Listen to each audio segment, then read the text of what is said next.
Today I'd like to talk a bit more about Moon Jae-in government's international security policy. So Moon Jae-in government's policy, as announced, is focusing upon the building a peaceful and prosperous Korean Peninsula. And they have 3 points. Strategy 1 is building strong national security and responsible defense. And the word strong national security and responsible defense is something very, very important. And I believe that in this, actually the word responsible means something. And responsible means, I believe, is to make our national defense more self-reliant. So as a specific policy, and Moon Jae-in government places importance on completing the transfer of the wartime operational control. Here, I'd like to explain a little more about the operational control. So what is operational control? The operational control is the commander's control over the military. And naturally, every sovereign state has exclusive control over its military. But this is normal. But Korea has gone through a not very normal times in 1950s during the Korean War.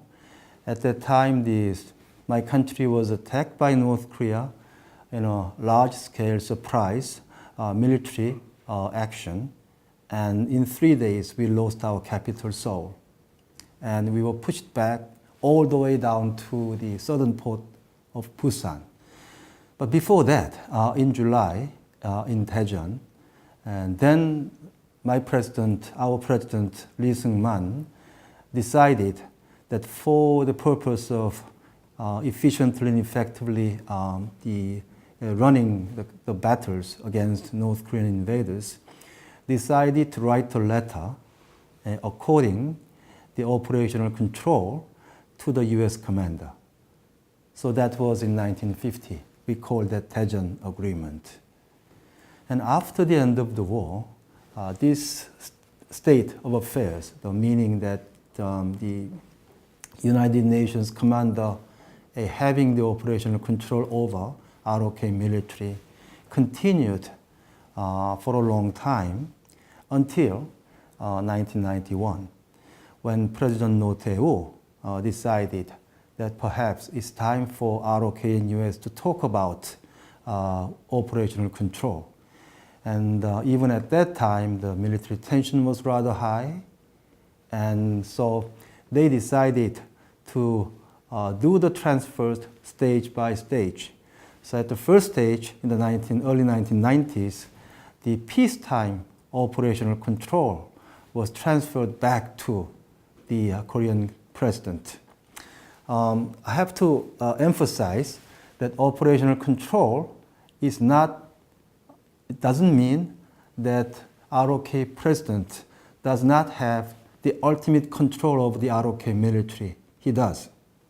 But when the hostilities take place, to effectively conduct the warfare, the operational control, which is the concept below the nation's control over the military, to the United Nations commander. But even then, this is not happening in every country. So Roh Tae-woo government decided to have this peacetime operational control back to Korean president, Korean military commander. Now the only wartime operational control remains an issue, or remains as it is. And wartime operational control means only when our classification of a wartime seriousness called DEFCON. It has DEFCON 1, 2, and 3, and 3 means war, complete, total war. So only when the DEFCON level goes up to DEFCON 3, and then the operational control will be transferred to US commander or United Nations commander, technically speaking. So in any case, so Moon Jae-in government is big on this, and President Moon Jae-in on his campaign pledged that he is going to complete the process that began 10 years ago during his term, and the progress is being made. Personal note is that I personally believe that this is the things should go in this direction. This is the right way. It's just that there were reasons why operational control we voluntarily transferred to United Nations Commander in the first place. That is, we'll have to have a sufficient defense capabilities to defend our peoples and countries from the attack of North Korea. So we have to be very cautious and careful about the pace that we are completing this process. But the direction of the process, I think, is the correct one. And the strategy 3 says proud diplomacy leading international cooperation. And here the word proud stands out. I believe that proud means, to me, we're going to have the focus of our foreign policy and international policy not solely on Northeast Asia, on United States, China, Japan, Russia, and North Korea, but we go beyond that. And indeed, Moon Jae-in government announced that its new southern policy will be the focus or hallmark foreign policy of Moon Jae-in government. And what is new southern policy? I believe the President Moon's visits to India and ASEAN countries actually tell the whole story. And President Moon emphasized on numerous occasions that new southern policy will be a very important policy by the Moon Jae-in government. And when we go deeper, the people ask, so what is new southern policy? And from the statements and from the actions so far, I would say that new southern policy is a definite economic focus. It's not the first time that Korean government tried to place importance in our relations with ASEAN countries, India, Australia. Actually, the Lee Myung-bak government pursued the same policy, but they called it by a different name, that is New Asia policy. But New Southern policy, I think, has a little more focus to that. I mean, it's about the Southeast Asia and South Asia, and so ASEAN and India. It's not very clear what kind of priority will be placed on Korea's relations with Australia, because when I read these government documents, that aspect, our relations with Australia, was not fully discussed. But Australia also is a very important country. I can share with you that other than United States, Australia is the only country Korea has a 2+2 ministerial meeting, meaning 2 foreign ministers and 2 defense ministers meet at the same time. So we have that with the United States, and Australia was number 2. And also, Australia, I think, is probably the only country other than United States with which all 3 branches of our military is having active exchange programs. So although Australia is very far away from Korea, a 13-hour flight from Seoul to Sydney, but at the same time, we actually are closer, much closer than that. And Australia is also very, very concerned and interested what is happening to this part of the world. The South China Sea and a 9-dash line, and sea lanes, and the Indian Ocean, and by extension Korean Peninsula is rather important subjects in Australian politics. For the information of the Korean audiences, I can share with you that actually Australia is the second country to send their forces to when Korean War broke out in 1950, following the United States. So Southern policy, I think, is a definite focus, and this is the right direction. What is not quite clear, and that's what Indian press posing questions to President Moon when he visited India was, other than the economic focus, what about the security aspect of new Southern policy? Is it consistent with the United States Indo-Pacific strategic concept? And in fact, President Trump raised a subject in the first summit meeting with President Moon Jae-in. And in the document that came out of that meeting stated that President Trump explained the concepts about the Indo-Pacific, and President Moon basically listened. So that was it. And actually, President Moon also said in the press conference at that time, last year, that the President Trump explained about the Indo-Pacific strategic concept, and it was the first time that he heard about it. So naturally, the Korean government will need time to consider this concept. And consistent with the President's words, the Korea's Foreign Ministry and U.S. State Department held a Deputy Director General levels, working level talks in August this year to talk about Korea's Southern policy and the United States Indo-Pacific strategic concept. And following that meeting, our Foreign Ministry announced that they are going to talk more and continue discussions about this.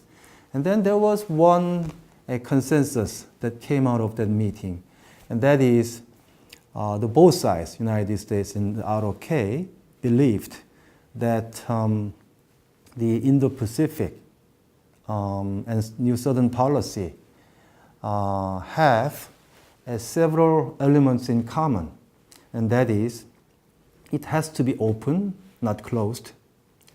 It has to be inclusive, not exclusive, and it has to be cooperative. I think this is a good start, and I believe that as opposed to people talking about a clash between China and United States, China arguing for a One Belt, One Road initiative, and U.S. arguing for Indo-Pacific strategic concept. So there is going to be a military clash between the two. And everybody agrees that this kind of clashes would not be in the interest of any country in this region. So I hope that the concepts, One Belt, One Road, and the Indo-Pacific strategic concepts, and indeed Korean government's new Southern policy will be open and inclusive and cooperative. If that happens, of course, Asia Pacific and Northeast Asia would become much more peaceful place, because indeed, at the moment in Northeast Asia, nuclear threat from North Korea is a number one issue. But when this issue has been dealt with, of course, of far greater importance is the issue involving China and United States and China. And now after the taking office of President Trump, the US and China is really very seriously arguing over trade issues. And the world is watching what's going to happen to that. And these two big powers have their strengths and have their weaknesses, and they are actually both of them driving an equally hard bargain against each other. And so the meeting has been scheduled, and meeting has been cancelled, and visits have been scheduled, and visits have been cancelled. But now when it comes to the financial world, the U.S. Influence is second to none, and we only have very, very distant second. And when it comes to industrial production, China, I think, is second to none. Not quite distant second, but second to none indeed. So these two countries have something to gain from cooperation, and if these two countries do not have the wisdom to let this trade dispute to become a much wider, broader, much more fundamental, strategic conflict, I truly believe it's not in the interest of Korea, and not in the interest of Europe, not in the interest of ASEAN or India, not in the interest of any country in the world. And I traveled to Perth recently, and I was part of the Indo-Pacific Defense Conference in Perth. And the representatives from India, Japan, United States, ASEAN countries are all there. And I still recall the words that was said by the Indian representative who served as a national security advisor to the previous Indian Prime Minister, and who was a secretary, that is number 2 position of the India's foreign ministry. And he's a very respected diplomat, and he is now running his own foreign policy institute in New Delhi. And the popular perception was that India, in a rivalry against China, probably will say that this Indo-Pacific is vital, and this initiative cannot go with China's One Belt, One Road, and all of us, including the United States, especially the United States, will have to stand their ground against China's big ambitions. But on the contrary, he didn't say that. Instead, he said that when I introduced these results of the working level meeting between United States and Korea about new Southern policy and Indo-Pacific strategic concept, and both has to be inclusive and open. And he said, immediately following me, and he said that this inclusiveness and this openness is really, really important. India is really supporting very strongly this concept. India is not excluding anybody. India is prepared to work with the United States, but also India is prepared to work with China. And that somewhat surprised some of the audiences in Perth. But that's how India is thinking about the Indo-Pacific strategic concept. So I like to say that there are doomsday news reports about China and United States in the Pacific and One Belt, One Road. But you see, the students of international relations should not confine ourselves into fixed norms, and you'll have to go beyond that. You have to think really beside the boxes, and we'll have to find a way that can benefit us. And I can tell you that if the U.S. and China, the conflicts become push to shoves, and from the freedom of navigation exercises to real fight, then of course everybody will regret that would have happened.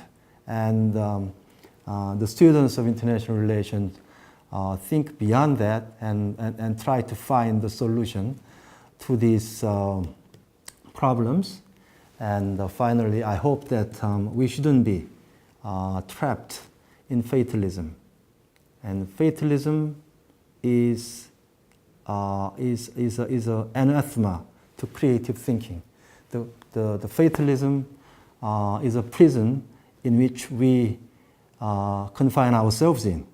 And remember, only we can confine ourselves in fatalist prison, and nobody can tell me to go in there.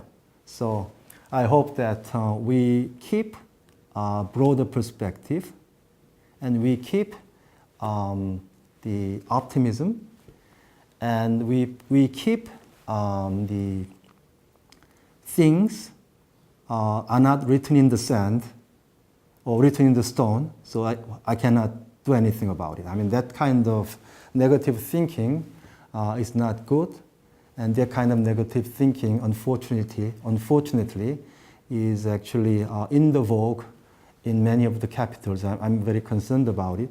And in this classroom, I hope that we go beyond that and be up and coming and positive and optimistic.